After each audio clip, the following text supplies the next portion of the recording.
Laughterloon. This is part 2 of the Unsaid Truth series.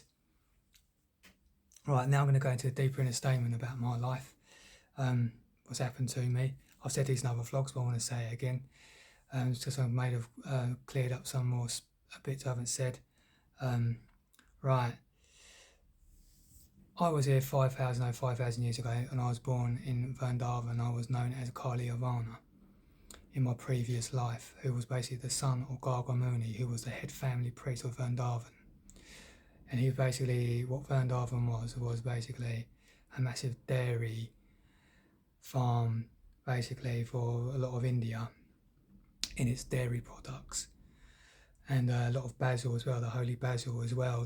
Was there as well, Tulsi. Now Krishna was there, as was famed for, in Vrindavan in his childhood and his teenage life, basically when he was escaped from his uncle Kamsa, and he took refuge in Vrindavan with his uncle Nanda Maharaj and his auntie Mother Yasoda, where he hid and he played and had his pastimes. Now, I was there as well as Kali Yavan, and I knew him, and I knew him, and what it was is like what the trouble they, as ISKCON and other places, pictured Kali Yavana. But I'm not having it out with this ISKCON, but I'm just clearing it up, is that basically he was basically not, I was not a demon. Kali Yavana was not really a demon. He was basically trying to make Krishna turn the world into a Krita Yuga, you see, being the most influential man, to remove money and cut the days short into a golden Yuga. So for the last 5,000 years, it would have been a non-monetary Krita Yuga state, so we didn't have a Kali Yuga. But Krishna didn't do this. And this is why Kali Yavana called him a coward and a rancor, what it means coward. He ran away from battle. This is when then Kali Yavana then chases Krishna into some caves where Krishna knows there's one of his giant devotees called Mukukukunda who's taken rest in stasis chambers to sleep, and anyone who untimely wakes will be burnt to ashes. So Kali Yavana ran in and basically thinking that Krishna was this person lying down, because Krishna had put some yellow silks over his body. Krishna was always wearing yellow silks, so Kali Yavana in the dark obviously thought it was him, started kicking him, and he woke him up from the sleep, and instantly anyone who untimely woke him, he had his acidic power over the stasis chamber, would burn to ashes to give the devotee who's sleeping stasis some time to recuperate and recover, killing anyone that untimely woke him. And Kali Yavana walked straight into it. That's how Kali Yavana was then taken off the scene, you see, because Krishna wasn't going to, for some reason, which I think I do know, and I do know, it's because he wasn't willing to basically turn it into a Krita Yuga office yet. He wanted to keep it a monetary system because he was under a curse himself, you see, which to me was being argued at the time by me, and still to this day I would argue the point. He could have cut it down short, because you don't need a monetary system to heal the world. There's enough, the world heals itself. There's enough troubles without money to be dealing with, without money being in the way anyway. Once we say have a sober secular system state anyway, money just makes it worse karmically, and there's more karmic byproduct crime that comes because of money, you see. But Krishna was under a curse himself by his father-in-law in the Golden Yuga. His father-in-law being Parigo, who was basically the father of his wife Lakshmi. And basically in time of Krita Yuga, what it is in the folklore of truth is that Krishna, well, not Krishna, his name was Narayan then, in the Satya Yuga, and Indra, the chief of the Devas, they were trying to get rid of basically Parigo's son, who was Sukra, who was the chief of the Azuras, and that would have been like the legal side of monetary systems, how we have it industrially now. But that weren't going to happen. It was non-monetary systems. They needed to try and kill him, but he took shelter of his mother, one of the spiritual mothers of Parigo, one of his wives called Kala Mata, and he took shelter of her, and a lot of the Azuras did. And so when Indra went in there with Narayan, she had put lots of them to sleep by her mystic abilities. and they couldn't fight against her, you see. So Narayan, being basically God, was unaffected, and so he called Kala Mata to hand over Sukra Asura, and she didn't, and so he killed her eventually, and that was what basically Barigo cursed Narayan for doing. And even though she was brought back to life in that life, he still didn't lift the curse. That what the curse was, that Narayan would basically be cursed into being other earthly incarnations, from Rama to Krishna.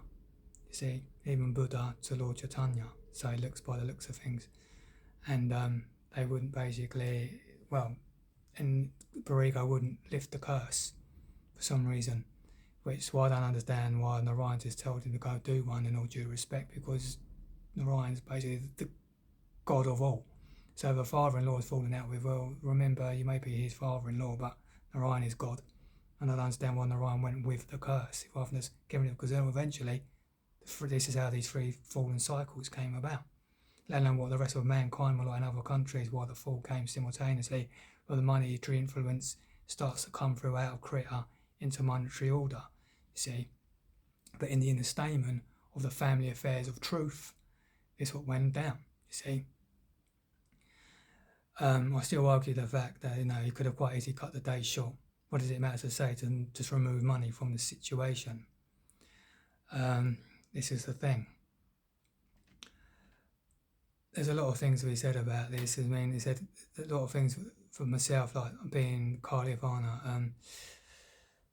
I know that because I went into a past life regression where basically it was the connection of being coward that connected me to then got angry in this life, because I was basically went out with my mates one night, and I got stoned on some African bush, mild weed, nothing hallucinogenic, just easy stuff. If you remember bush in the 90s, it wasn't really as strong as a weed like skunk is. And I was about 21 years of age at the time, and soul searching between 7 and 21. I didn't know I was basically had an overhanging karma over myself, which was going to come to light. And it was that night how it came about for me, when basically we was walking back from where we'd had a bit of a smoke in the park, and we walked past a Volkswagen, and a mate behind me, and I was talking to another mate in front of me, I heard him say Scooby and Shaggy, walking past a Volkswagen. Now we know Scooby and Shaggy's mobile wasn't a Volkswagen, but anyway, that's being stoned for and having a laugh, right? It's a transit van, yeah? But see, what had happened, I'd overreacted inside myself, not outwardly to anyone, saying to anybody around at that moment, and dismissed it. But it got deep into my mind, because I was looking at Scooby and Shaggy as a reaction, as being cowards. I started looking at myself as being cowardly, right? Because they was always running away, right? That's how that happened. And see, I said see you later to my mates, we all went home. But see, the anger was getting up and worse because it gone deeper in subconscious, and it started going into that connection coward, which then in my bed got more and more angry about and worked up. And all of a sudden, this man in my mind's eye flashed in my mind as I was going to pass out and burned me to ashes from head to toe in excruciating pain. Gritting through the pain that I was going through, I was shouting and swearing and effing and blinding in my mind, shouting in absolute anger. Then the light came upon my mind and cleared the pain away from me. That was the first light of the presence of Jesus coming towards me in visitation, and appeared into my mind's eye, riding on the power and glory of the clouds. And I fell down, seeing the power, the presence of the cloud, and it said it was God. But it wasn't God. It was the power of God's Son coming towards me.